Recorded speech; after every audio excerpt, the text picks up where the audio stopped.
افلا يتدبرون القرآن ام على قلوب اقفالها۔ میرے بھائیوں، قرآن صرف پڑھنے کے لیے نہیں آیا، قرآن پڑھ کر سمجھنے کے لیے آیا ہے، قرآن سمجھ کر اس پر عمل کرنے کے لیے آیا ہے۔ قرآن صرف سننے کے لیے نہیں آیا، قرآن سننے کے بعد اس پر عمل کرنے کے لیے آیا ہے، قرآن سننے کے بعد سمجھنے کے لیے آیا ہے۔ قرآن نے کیا کہا؟ افلا يتدبرون القرآن ام على قلوب اقفالها۔ قرآن میں غور و خوض کرو۔ کیوں نہیں کرتے تم قرآن کے اندر غور و خوض؟ کیوں نہیں سمجھتے قرآن؟ کیا تمہارے دلوں میں تالے لگ چکے ہیں کہ قرآن کو سمجھتے نہیں، قرآن کو سنتے نہیں؟ اگر قرآن کو سنتے ہیں تو پھر سمجھنے کی کوشش نہیں کرتے۔ قرآن میں نماز کا ذکر آیا، کیا ہم نماز پڑھتے ہیں؟ قرآن میں جہاد کا ذکر آیا، کیا ہم جہاد کے لیے کبھی کوشش کی ہم نے؟ قرآن میں والدین کی فرما برداری اور والدین کے ساتھ احسان کا ذکر آیا۔ افلا يتدبرون القرآن ام على قلوب اقفالها۔ اللہ رب العزت فرماتے ہیں قرآن کے اندر، یا ایھا الناس قد جاءتکم موعظۃ من ربکم وشفاء لما فی الصدور۔ اے لوگوں، قرآن تمہارے رب کی طرف سے ایک نصیحت ہے، اور یہ شفا ہے، یہ علاج ہے بیمار دلوں کا۔ قرآن ایک شفا ہے بیمار دلوں کے لیے، مردہ دلوں کے لیے۔ جو دین اسلام سے دور ہیں ان کے لیے شفا ہے، جو قرآن سے دور ہیں ان کے لیے شفا ہے، جو والدین کی فرمانبرداری سے دور ہیں ان کے لیے شفا ہے، جو بے نمازی ہیں ان کے لیے شفا ہے، جو اعمال صالحہ سے دور ہیں ان کے لیے شفا ہے، جو آپس میں لا تعلقی کر چکے ہیں ان کے لیے شفا ہے، جو آپس کے اندر رہن سہن چال چلن ان کا ٹھیک نہیں ان کے لیے شفا ہے، خاندانی معاشرہ چال چلن سب کے لیے قرآن شفا ہے۔ قرآن ایک بہترین راہ راست، جو بہترین طریقہ، بہترین راستہ دکھانے والا ہے۔ اگر کوئی انسان پڑھ کر اس پر عمل کرنے کی کوشش کرے، سمجھنے کی کوشش کرے۔ اگر ایک انسان نے قرآن پاک پڑھا ہوا نہیں ہے تو اسے چاہیے کہ وہ قرآن کو سن کر پھر سمجھے، پھر اس پر عمل کرنے کی کوشش کرے۔ آج حالت دیکھیں آپ، کس انداز سے والدین کی ہرزہ سرائی کی جا رہی ہے، والدین کی کس طرح نافرمانی کی جا رہی ہے، کس طرح والدین کو جھنجھوڑا جاتا ہے اولاد کے ہاتھوں۔ نفرت کی نگاہوں سے اولاد اپنے والدین کو دیکھتی ہے۔ والدین اس کو معصومیت سے لے کر جوان اور قداور اور تناور ایک درخت بنا دیتے ہیں، اور جب وہ پیسے کماتا ہے اور جب جوان ہوتا ہے اور پھر والدین کا نافرمان بن جاتا ہے، اور پھر کہتا ہے کہ والدین مجھ سے نفرت کرتے ہیں، پھر کہتا ہے والدین کا میرے پیسے پر والدین کی نظر ہے۔ اللہ اکبر، اللہ اکبر، اللہ اکبر، اللہ اکبر۔ ہے مسلمان تجھے کیا ہو گیا؟ اے مسلمان تجھے کیا ہو گیا؟ اللہ کے نبی صلی اللہ علیہ وسلم کو اس فرمان کو کیا مسلمان بھول گیا کہ القرآن حجت لک او علیک، او کما قال علیہ الصلاۃ والسلام، کہ اللہ کے نبی صلی اللہ علیہ وسلم نے فرمایا قرآن یا تو تمہارے لیے حجت ہے یا تمہارے پکڑ کا ذریعہ ہے۔ کل قیامت کے دن یہ قرآن یا تو میرے لیے حجت بنے گا یا تو میری پکڑ کا ذریعہ بنے گا۔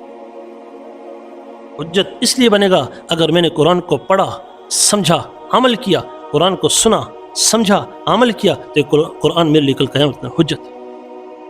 اور میں نے قرآن کو سنا اور سمجھ بھی لیا لیکن اس پر عمل نہ کیا، قرآن کو سنا، سمجھ بھی لیا پر عمل نہ کیا، یہ میری پکڑ کا ذریعہ بنے گا۔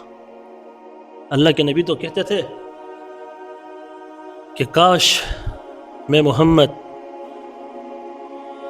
نماز میں کھڑا ہوتا اور تلاوت شروع کرتا کہ الحمدللہ رب العالمین الرحمن الرحیم مالک یوم الدین، اور میری ماں مجھے آواز دیتی بیٹا محمد، تو میں اپنی نماز کو توڑ کر اپنی والدہ کے پاس جاتا، لبیک یا اماں، لبیک یا والدہ۔ مسلمان، تو محمد مصطفیٰ کا امتی ہے، تجھے اپنی زندگی گزارنے کے لیے رہبر و رہنماؤں کی ضرورت نہیں، تیرا رہبر و رہنما محمد الرسول اللہ صلی اللہ علیہ وسلم، تیرا رہبر و رہنما، میرا رہبر و رہنما، اس امت کا رہبر و رہنما محمد الرسول اللہ صلی اللہ علیہ وسلم۔ ہمیں نبی کی تعلیمات پر عمل کرنا ہے۔ آج اولاد والدین کی نافرمان بن چکی ہے۔ والدین کی آواز سے اولاد کی آواز اوپر ہوتی ہے، بلکہ یہاں تک والدین اپنی اولاد کو کہتے ہیں بیٹا آرام سے بات کریں، باہر لوگ سن نہ لیں۔ تیرے دین نے تجھے یہ نہیں سکھایا، تیرے دین نے تیری آواز کو والدین کی آواز سے کم کرنے کا کہا ہے۔ تیرے دین نے تجھے بتایا ہے کہ تیرے رب نے تجھے کہا ہے کہ والدین کے ساتھ احسان۔ افلا یتدبرون القرآن ام علی قلوب اقفالہ، قرآن میں غور کر، قرآن کی طرف دیکھ، قرآن کو سن، سمجھ، عمل کر، یہ قرآن میں غور و خوض۔ آج آپ سب بیٹھے ہوئے ہیں، جوان طبقہ بھی بیٹھا ہوا ہے، اس طرح بھی جوان طبقہ بیٹھا ہوا ہے۔ مجھے بتاؤ کیا ہم میں والدین کے فرما بردار موجود ہیں آپ؟ مجھے بتاؤ، آج جمعے کا دن ہے کہ یہ نماز مساجد کہ جمعے کی نماز فرض کی گئی ہے، اس کے علاوہ کیا نماز فرض نہیں ہے؟ کیا قرآن کے اندر غور و خوض اس لیے کہا گیا ہے کہ خدا نے تو نمازوں کا ذکر قرآن کے اندر 700 مرتبہ کہا، 700 مرتبہ نمازوں کا ذکر تقریباً کم و بیش اللہ رب العزت نے نماز کا کہا ہے، کبھی سجدے کا، کبھی رکوع کا، کبھی قیام کا، کبھی اپنے سامنے کھڑا ہونے کا۔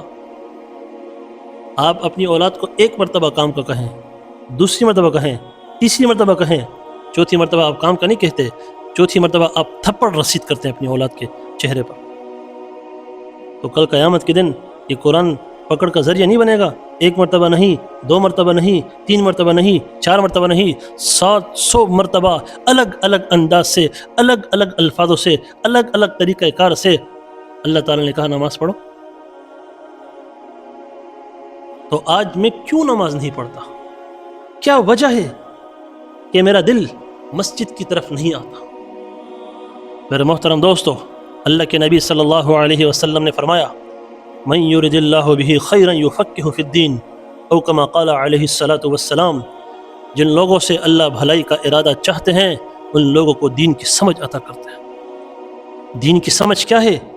دین کی سمجھ یہی ہے کہ دین اسلام کے بارے میں بات کی جائے، قرآن مقدس سنایا جائے۔ اگر آپ کے دل پر قرآن نے اثر کرنا شروع کر دیا، آپ کے دل پر رسول اللہ صلی اللہ علیہ وسلم کی احادیث نے اثر کرنا شروع کر دیا، تو اس کا مطلب یہ ہے کہ اللہ رب العزت آپ سے بھلائی کا ارادہ چاہتا ہے۔ اگر قرآن حدیث میرے دل پر اثر نہیں کرتی، میرے دل کو نرم نہیں کرتی، اس کا مطلب یہ ہے کہ میرا دل زنگ آلود ہو چکا ہے، میرا دل زنگ آلود ہو چکا ہے، یہ گناہوں کے دھبے لگ کر یہ سیاہ ہو چکا ہے۔ اللہ سے معافی مانگو، اللہ سے استغفار کرو، اللہ سے توبہ کرو کہ یا اللہ میری توبہ ہے، آج تک جو میں نے زندگی گزاری ہے گناہوں کی دلدل میں یا اللہ میں پھنس چکا ہوں، آج میں تجھ سے توبہ کرتا ہوں میرے مالک، آج ہمیں معاف فرما دے۔ آج کے بعد ہم تیرے احکامات کے مطابق زندگی گزاریں گے، تیرے نبی محمد مصطفیٰ صلی اللہ علیہ وسلم کے احکامات اور آپ کی تعلیمات کے مطابق زندگی گزاریں۔ یہ تھوڑی سی زندگی ہے، مختصر زندگی ہے، اس میں اپنے رب کو ناراض نہ کرو، اس میں اللہ کو ناراض نہ کرو، اس میں رب کو منانے کی کوشش کرو، رسول اللہ صلی اللہ علیہ وسلم کی تعلیمات پر عمل کرتے ہوئے اللہ کو منانے کی کوشش کرو، اللہ سے معافی مانگو۔ ان الصلاۃ تنہی عن الفحشاء والمنکر، اگر آپ غلط کام کرتے ہو آپ نماز پڑھنا شروع کرو، آپ نماز پڑھنا شروع کرو، انشاءاللہ الرحمن آپ کی یہ نماز آپ کو ناشائستہ حرکتوں سے بھی روکے گی، آپ کو غلط رویوں سے بھی روکے گی، آپ کو غلط